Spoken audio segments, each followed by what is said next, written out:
Hello, dear students. How are you? Hope you all are doing well.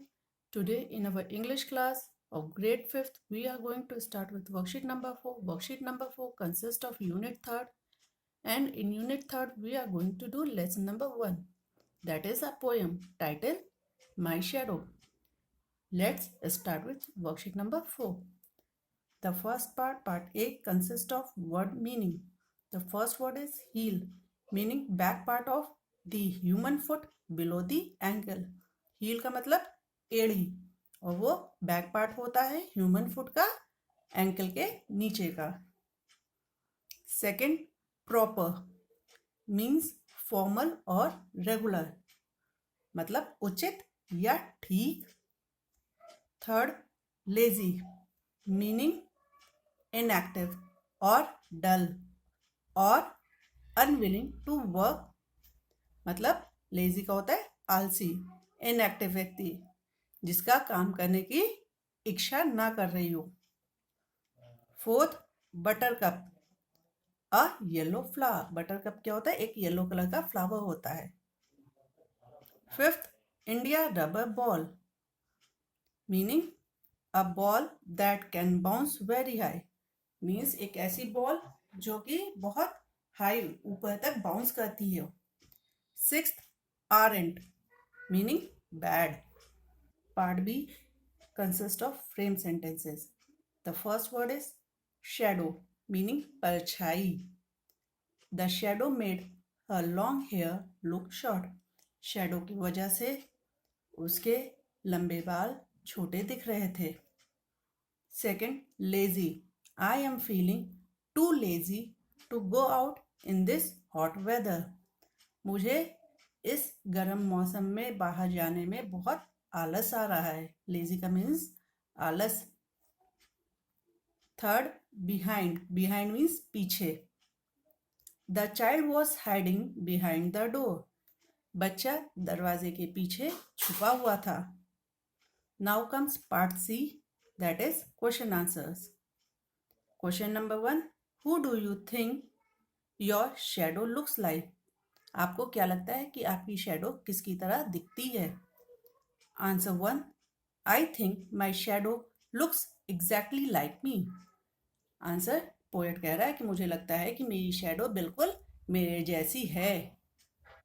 Question number 2, why do you think your shadow jumps into bed before you can. आपको क्या लगता है कि आपकी shadow bed पे क्यों jump करती है आपसे पहले? Answer, the shadow is not a physical thing and it appears faster than light. It is because of that my shadow jumps into bed before I can. Poet कह रहा है कि मेरी जो शेडो है वो एक फिजिकल थिंग नहीं है और ये लाइट से फास्ट अपेयर होती है और यही रीज़न है कि मेरी शेडो मेरे से पहले बेड पे जंप करती है. Now comes question number 3. What time of the day do you think it is when your shadow is the tallest? Why? A. Morning. B. Afternoon. C. Night. आपको क्या लगता है कि आपकी शेडो दिन के कौन से समय सबसे टॉल होती है और क्यों? वो मॉर्निंग में टॉल होती है सबसे ज़्यादा, आफ्टरनून में होती है या नाइट में सबसे लंबी होती है?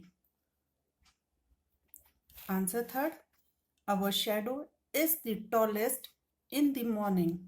It is because the sun rays are slanting at the time of sunrise. Answer कह रहा है कि जो हमारी शेडो है वो मॉर्निंग में सबसे टॉल होती है. क्यों? क्योंकि उस समय जो सन की रेस होती है वो स्ट्रेट नहीं होती है, स्लांटिंग होती है सनराइज के time. Now comes the last question, question number 4. Read the lines from the poem and answer the following. He is very, very like me from the heels up to the head. Question कह रहा है नीचे जो 2 lines दी हैं इनको पढ़िए और इन्हीं के बेसिस पे कुछ क्वेश्चंस पूछे गए, उनका आंसर दीजिए. Question number 4, part first. Who does he refers to. He किसके लिए यूज हुआ है? Answer fourth part first, he refers to the shadow. He जो वर्ड है वो यूज हुआ है शेडो के लिए।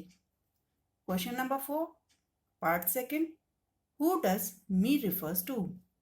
मी वर्ड किसके लिए यूज किया गया है? Answer four part second, me refers to the poet. Me जो है पोएट के लिए रिफर किया गया है, यूज किया गया है। Question number 4 part third, why are he and me alike. Question पूछ रहा है ही और मी एक जैसे क्यों हैं? Answer four part third, he and me are alike because they look exactly like each other। Answer कह रहा है कि ही और मी एक जैसे इसलिए है क्योंकि वो बिल्कुल एक जैसे दिखते हैं। Hope students, you all have understood this worksheet. Now write this worksheet neatly in your notebook. Thank you.